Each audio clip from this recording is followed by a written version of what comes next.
Tale of the Three Trees, a traditional folk tale retold by Angela Elwell Hunt.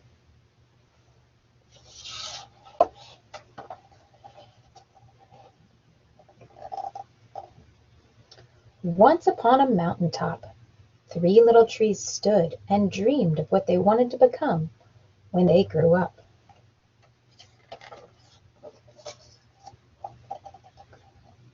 The first little tree looked up at the stars twinkling like diamonds above him. "I want to hold treasure," he said. "I want to be covered with gold and filled with precious stones. I will be the most beautiful treasure chest in the world."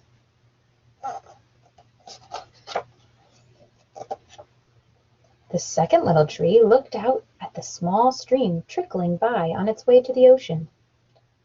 "I want to be a strong sailing ship," he said. "I want to travel mighty waters and carry powerful kings. I will be the strongest ship in the world." The third little tree looked down into the valley below, where busy men and busy women worked in a busy town. "I don't want to leave this mountaintop at all," she said. "I want to grow so tall that when people stop to look at me, they will raise their eyes to heaven and think of God. I will be the tallest tree in the world." Years passed. The rains came, the sun shone, and the little trees grew tall. One day, three woodcutters climbed the mountain.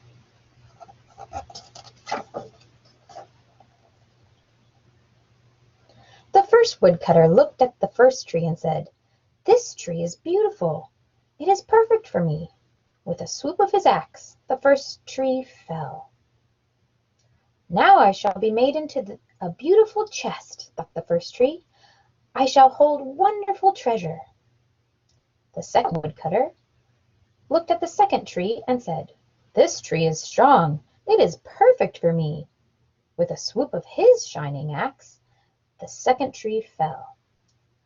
"Now I shall sail mighty waters," thought the second tree. "I shall be a strong ship fit for kings." The third tree felt her heart sink when the last woodcutter looked her way. She stood straight and tall and pointed bravely to heaven, but the woodcutter never even looked up. "Any kind of tree will do for me," he muttered. With a swoop of his axe, the third tree fell. The first tree rejoiced when the woodcutter brought him to a carpenter's shop. But the busy carpenter was not thinking about treasure chests. Instead, his work-worn hands fashioned the tree into a feed box for animals. The once beautiful tree was not covered with gold or filled with treasure. He was coated with sawdust and filled with hay for hungry farm animals. The second tree smiled when the woodcutter took him to a shipyard. But no mighty sailing ships were made that day. Instead, the once strong tree was hammered and sawed into a simple fishing boat. Too small and too weak to sail an ocean or even a river, he was taken to a little lake. Every day, he brought in loads of dead, smelly fish. The third tree was confused when the woodcutter cut her into strong beams and left her in a lumber yard. "What happened?" the once tall tree wondered.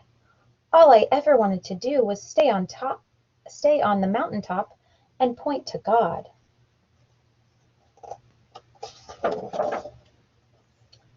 Many, many days and nights passed. The three trees nearly forgot their dreams. But one night, golden starlight poured over the first tree as a young woman placed her newborn baby in the feed box. "I wish I could make a cradle for him," her husband whispered. Their mother squeezed his hand and smiled as the starlight shone on the smooth and sturdy wood. "This manger is beautiful," she said, and suddenly the first tree knew he was holding the greatest treasure in the world.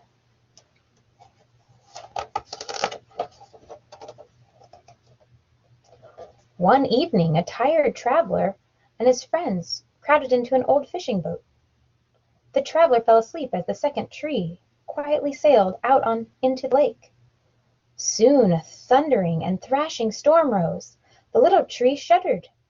He knew he did not have the strength to carry so many passengers safely through the wind and rain. The tired man awakened. He stood up and stretched out his hand. Peace. The storm stopped as quickly as it had begun, and suddenly the second tree knew he was carrying the King of heaven and earth. One Friday morning, the third tree was startled when her beams were yanked from the forgotten woodpile. She flinched as she was carried through an angry, jeering crowd.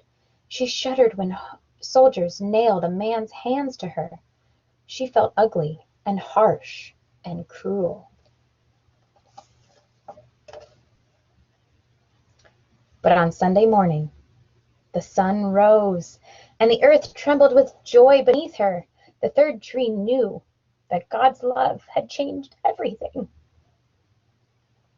It had made the first tree beautiful. It had made the second tree strong. And every time people thought of the third tree, they would think of God. And that was better than being the tallest tree in the world. The end.